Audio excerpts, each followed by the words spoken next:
Hello everyone, कैसे हैं आप सब। स्वागत है आपका एक नई वीडियो के साथ। आज की हमारी वीडियो के अंदर हम करेंगे duties and responsibilities of a chairman. Chairman की क्या ड्यूटीज़ एंड क्या रिस्पॉन्सिबिलिटीज़ होती हैं। हमारी जो पिछली वीडियो थी उसके अंदर हमने किया था कि चेयरमैन के पास क्या क्या पावर्स होती हैं। Business ethics and corporate governance unit second के मेरे नोट्स, अगर आपने वो वीडियो नहीं देखी है तो उसका जो लिंक है वो डिस्क्रिप्शन में है। सबसे पहले आप जाके उसको चेक करें। उसके बाद अगर आप चैनल पे नए हैं तो सबसे पहले चैनल को जाकर सब्सक्राइब करें, बेल आइकन प्रेस करें ताकि सबसे पहले जो अपडेट है वो आप लोगों के पास आए। इस चीज़ में आपका कोई भी ज़्यादा टाइम नहीं लगेगा, आप देखते देखते भी कर सकते हैं। तो प्लीज़ जाके कर दिया उस चैनल को सब्सक्राइब। तो स्टार्ट करते हैं। रिस्पॉन्सिबिलिटीज़ क्या होंगी चेयरमैन की। फर्स्ट है leading meetings. The chairman presides over meetings ensuring that they are conducted efficiently and effectively. Chairman को ये चीज़ देखनी पड़ती है कि जो मीटिंग्स हो रही हैं वो इफेक्टिवली और एफिशिएंटली हो रही है नहीं हो पा रही हैं, वो जो मीटिंग्स हैं वो सही तरीके से हो रही है नहीं हो रही, इफेक्टिव वे में हो रही है, उस चीज़ को चेक करना। देखो, आप सभी को एक चीज़ का पता है, हमारे घर में कोई बड़ा इंसान है तो वो क्या करता है, वो यही चीज़ करता है कि वो देखता है कि सारी जो काम है, कोई काम हमारे घर में फंक्शन है तो वो सही तरीके से हो रहा है या नहीं हो रहा है। उसी तरीके से चेयरमैन जो है वो कंपनी के अंदर एक ऊपर की पोस्ट पे बंदा होता है। तो चेयरमैन का काम क्या होता है, जो मीटिंग्स हैं वो इफेक्टिव वे में, एफिशिएंट वे में हो रही है नहीं हो रही है, उस चीज़ को देखना। नेक्स्ट क्या है, setting the agenda. They determine the topic to be discussed and the order in which they will be addressed during meetings. वो डिटरमाइन करते कि कौन सा टॉपिक हमारी मतलब मीटिंग करने का क्या एजेंडा है।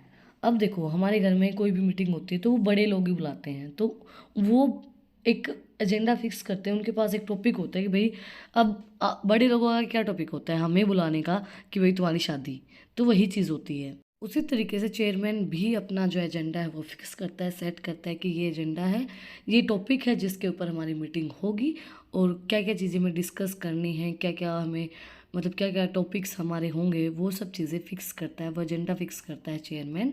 नेक्स्ट है facilitating communication. The chairman fosters open communication among board members, executives and shake holders. और जो चेयरमैन है वो कम्युनिकेशन सही करवाता है अपनी, जैसे शेयर होल्डर के साथ भी उसकी अच्छी कम्युनिकेशन होनी चाहिए, बोर्ड मेंबर्स के साथ भी ओपन कम्युनिकेशन होती है, सबके साथ जो सारी बातें वो खुल के होती हैं। नेक्स्ट है representing the organisation. They act as the public face of the organisation representing its interest and value. देखो, चेयरमैन जो है वो रिप्रेजेंट करता है आपके ऑर्गेनाइजेशन को कि भाई ये कंपनी का चेयरमैन है। देखो, हम कहीं जाते हैं, किसी भी कंपनी के अंदर जाते हैं, किसी भी शॉप के अंदर जाते हैं, तो अगर उसका जो ओनर है वो किस चीज़ को रिप्रेजेंट करता है, उसकी पर्सनैलिटी को, वो रिप्रेजेंट करता है उसके ऑर्गेनाइजेशन को कि वो ऑर्गेनाइजेशन किस तरीके की होगी, उसके बोलने का तरीका, वो सब चीज़ें उसके ऑर्गेनाइजेशन को डिटरमाइन करती हैं। तो उसी तरीके से चेयरमैन भी अपने ऑर्गेनाइजेशन को रिप्रेजेंट करता है। Next है providing guidance. The chairman offers guidance and support to board members and executives, helping them make informed decisions.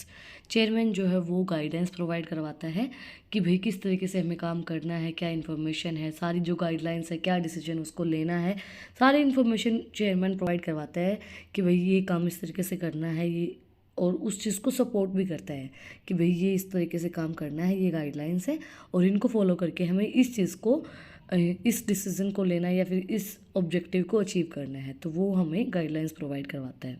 Next responsibility है making decisions. They make have the authority to make important decision on behalf of the organisation. Chairman के पास ये authority होती है कि वो organisation के behalf पे डिसीजंस ले सकता है। कोई भी इंपॉर्टेंट डिसीजन जो उसको ऑर्गेनाइजेशन के अकॉर्डिंगली उसको ये लगता है कि मुझे ये डिसीजन लेना चाहिए तो वो ले सकता है।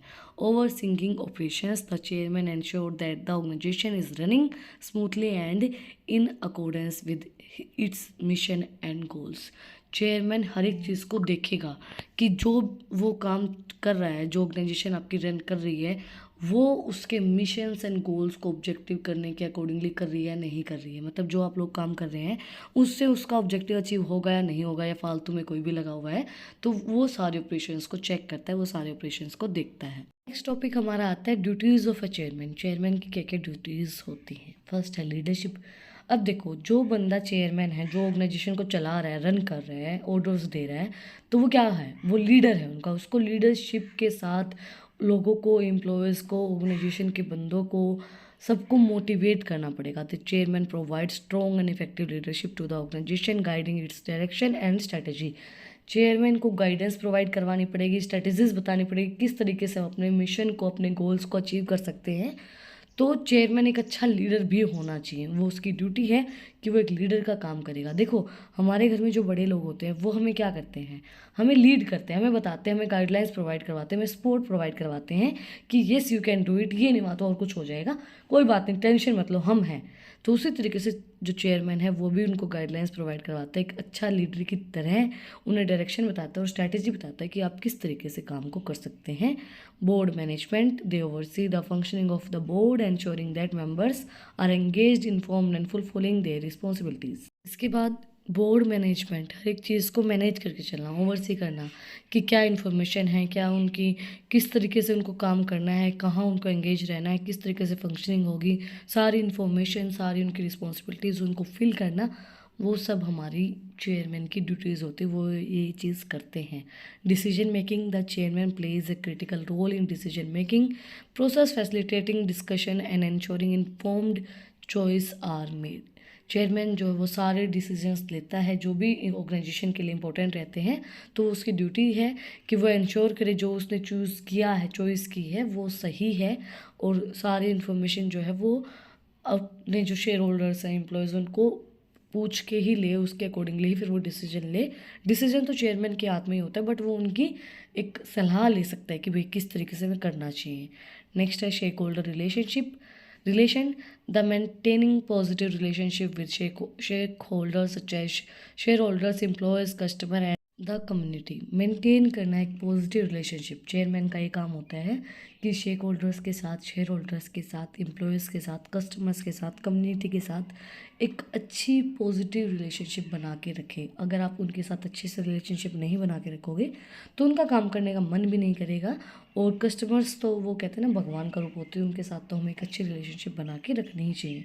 एम्प्लॉयज़ के साथ भी रखनी चाहिए, भाई वो भी हमारा काम कर रहे हैं। Governance and compliance, the chairman ensure that the organisation operate in compliance with relevant law, regulation and ethical standard. Chairman की ये ड्यूटी होती है कि वो ये चीज़ इंश्योर करे कि जो उसकी ऑर्गेनाइजेशन है वो ethical standards, guidelines, laws and rules, regulation के अकॉर्डिंगली चल रही है या नहीं चल रही है। वो इस चीज़ को देखेगा, वो कंप्लेंट्स, एथिकल स्टैंडर्ड्स, मतलब वो देखेगा कि भाई जो आपकी ऑर्गेनाइजेशन है वो किस तरीके से ऑपरेट की जा रही है, रूल्स, रेगुलेशंस, लॉज के अकॉर्डिंगली, एथिकल स्टैंडर्ड्स के अकॉर्डिंगली वो चीज़ हो रही है, नहीं हो रही है। नेक्स्ट है risk management, they oversee the identification and management of risk, ensuring appropriate measures are in the place to mitigate potential threats। Risk manage करने में चेयरमैन को ये चीज़ मैनेज करके चलनी पड़ती है, क्योंकि चेयरमैन भाई मेन पीपल हो गया ऑर्गेनाइजेशन के अंदर, तो उसको ये चीज़ देखनी पड़ेगी कि जो थ्रेट्स हैं, जो रिस्क है, भाई कोई चोरी हो रही है या कुछ हो रहा है, तो हर एक चीज़ चेयरमैन को मैनेज करके चलनी पड़ेगी। Financial oversight, the chair monitoring the organisational financial performance, ensuring transparency, accountability and sound financial practices.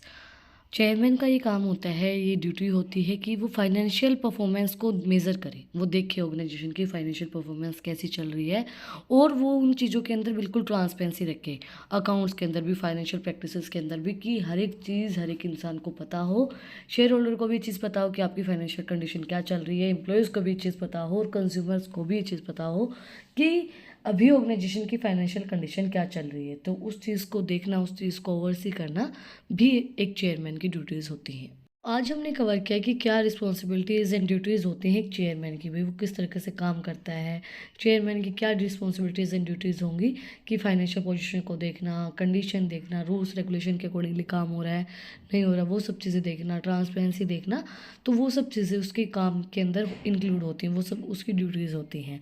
अगर आपको आज की वीडियो पसंद आई तो आप लोग को पता ही क्या करना है, कमेंट सेक्शन में मुझे बताना है कि आपको वीडियो कैसी लगी। कोई भी डाउट है तो वो भी आप लोग कमेंट सेक्शन में मुझसे पूछ सकते हैं, कुछ भी आपको पूछना है, कोई भी और सब्जेक्ट के बारे में आपको पूछना है तो वो चीज़ आप लोग कमेंट सेक्शन में मुझसे पूछ सकते हैं। और अगर आपको इन टॉपिक्स की PDF चाहिए तो टेलीग्राम चैनल का लिंक डिस्क्रिप्शन में है, वहाँ पे भी जाके आप मुझे फॉलो कर सकते हैं और भी इंटरेस्टिंग रील्स को देखने के लिए, एजुकेशन से रिलेटेड ही। तो इंस्टाग्राम चैनल का लिंक डिस्क्रिप्शन में, वहाँ पे भी जाके आप मुझे फॉलो कर सकते हैं। फिर मिलते हैं एक नई वीडियो के साथ, एक नए टॉपिक के साथ। Like, share and subscribe. Thank you for watching my video.